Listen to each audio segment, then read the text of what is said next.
अस्सलाम वालेकुम। आप देख रहे यूट्यूब चैनल वॉइस ऑफ ज्ञानी। फ्रेंड्स, फार्मास्यूटिकल इंडस्ट्रीज़ में एज यू नो क्लीनिंग एक क्रिटिकल लेवल पे देखी जाती है और उसमें बेस्ट प्रैक्टिस ये होती है कि आपका जो एरिया क्लीनिंग है वो मैक्सिमम लेवल पे की जाए, उसमें कोई कंटामिनेशन और ट्रेसेस के चांसेस ना हो। ये फार्मास्यूटिकल इंडस्ट्री का क्राइटेरिया है, उसके लिए आपके पास एक डॉक्यूमेंट होता है। आज की इस वीडियो में थोड़ी सी बात करते हैं कि एरिया क्लीनिंग के लिए क्या क्राइटेरिया होता है, जिसको हम नॉर्मल में आपका जो मैन्युफैक्चरिंग एरिया होता है, जिस एरिया में आपकी मैन्युफैक्चरिंग हो रही होती है, जो बेल्ट होता है, जो आपके वेसल्स होते हैं, जो आपकी प्रोडक्शन एरिया है, चाहे वो मेडिसिन का एरिया है या टैबलेट का है या ब्लिस्टर का है, वट कोई भी एरिया है, तो उसकी क्लीनिंग के लिए आप क्या क्राइटेरिया अप्लाई करते हैं, जिसको हम अदर वर्ड्स में चेंज ओवर भी कहते हैं। ये हर इंडस्ट्री में बड़ा कॉमन है। ये आप घंटे में भी आ रहा होता है, 2 दिन बाद भी आ सकता है, 3 दिन बाद भी आ सकता है, महीनों बाद भी आ सकता है। किसी भी इंडस्ट्री में चेंज ओवर का फैक्टर बड़ी कॉमन है, जिसमें प्रोडक्शन के लोग और क्वालिटी इंश्योरेंस के लोग दोनों इन्वॉल्व होते हैं, साइमल्टेनियसली इसको चेक करते हैं और अप्रूव करते हैं। तो हम थोड़ी सी बात कर लेते हैं। अगर आपके पास किसी इंडस्ट्री में चेंज ओवर है या क्लीनिंग है, same product to same product या सेम प्रोडक्ट से डिफरेंट प्रोडक्ट, तो इसके लिए आप क्या क्या क्या टेक्निक्स और क्या क्या पैरामीटर्स अप्लाई करते हैं और क्या क्या आपका डॉक्यूमेंट होना चाहिए। वैसे तो इसके क्लीनिंग का डॉक्यूमेंट हर इंडस्ट्री में मौजूद होता है और एज पर डॉक्यूमेंट ही काम होता है, डॉक्यूमेंट के अगेंस्ट तो आप काम करते ही नहीं है। लेकिन थोड़ी सी हम टेक्निकल चीज़ें देख लेते हैं। अगर आपकी same product change, let suppose आप मैन्युफैक्चरिंग कर रहे थे प्रोडक्ट ए, और उसके बाद जो आप 2 महीने बाद या 1 महीने बाद जो आपने एरिया क्लीन किया या 2 दिन बाद भी क्लीन किया, वट, तो आप दोबारा भी प्रोडक्ट ए ही चलाने वाले। यानी एक इंडस्ट्री में आपने जो प्रोडक्ट बनाई है, लेट सपोज उसका नाम ए था, लेकिन 1 महीने बाद भी या चेंज ओवर के बाद या एरिया क्लीनिंग के बाद दोबारा भी वही प्रोडक्ट बनाने जा रहे हैं, तो इस केस में आप कंप्लीट एरिया क्लीनिंग में चांसेस कम देखते हैं। यानी आप क्रिटिकल पैरामीटर्स को थोड़ा सा कम देखते हैं।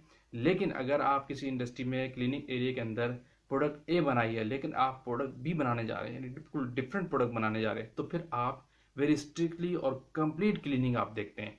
हर हर एंगल से एक एक चीज़ की ट्रेसिबिलिटी चेक करते हैं, चाहे वो बेल्ट हो, चाहे वो एरिया हो, चाहे वो एरिया के वेसल्स हो, मेडिसिन हो, ब्लिस्टर हो, डायरोल हो, जो भी वट एवर भी टैंक, आप एक एक चीज़ के ट्रेसेस को चेक करते हैं ताकि कोई कंटामिनेशन दूसरी प्रोडक्ट में न चली जाए। उसकी वजह क्या है? देखिए, अगर डिफरेंट प्रोडक्ट के, पहले हम बात कर लेते हैं डिफरेंट प्रोडक्ट की। अगर आप ए प्रोडक्ट बना रहे थे और आप बी प्रोडक्ट पे जा रहे हैं, अगर लेट सपोज उसका किसी बी प्रोडक्ट का यूनिट कार्टन वहाँ रह गया और उसके अंदर ए प्रोडक्ट चली गई, और दोनों प्रोडक्ट में अगर मिक्सिंग होगी, कंटामिनेशन होगी, ए प्रोडक्ट और बी प्रोडक्ट कंटामिनेशन होगी, तो बहुत बड़ा वर्स इम्पैक्ट पड़ सकता है। उसकी वजह क्या है? लेट सपोज ए प्रोडक्ट थी, अगर किसी शुगर की प्रोडक्ट थी, और बी प्रोडक्ट को हार्ट की प्रोडक्ट आप बना रहे किसी इंडस्ट्री के अंदर, वो दोनों अगर आपस में कंटामिनेट हो गई तो उसका बहुत बड़ा इम्पैक्ट पड़ेगा पेशेंट के ऊपर। फॉर एग्जाम्पल, आपने पेशेंट को देनी थी हार्ट की टेबलेट, लेकिन आपने उसको दे दी, आपकी चली गई मार्केट में शुगर की टेबलेट, तो क्या आप सोचे क्या होगा?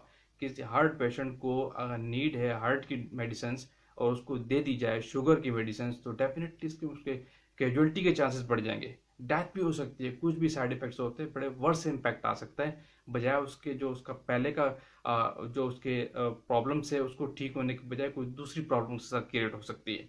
तो यही वजह है कि बड़ा क्रिटिकल इसको लिया जाता है, बड़ा बड़ा हर एंगल से बड़ा टाइटली इसको चेक किया जाता है कि कोई कंटामिनेशन के चांसेस ना हो। अगर ए की जगह बी प्रोडक्ट पे आप चेंज ओवर पे जा रहे हैं, सेम से डिफरेंट प्रोडक्ट पे जा रहे हैं, तो आपको बहुत कंप्लीटली उस एरिया को, उस जगह की कंटामिनेशन को चेक किया जाता है।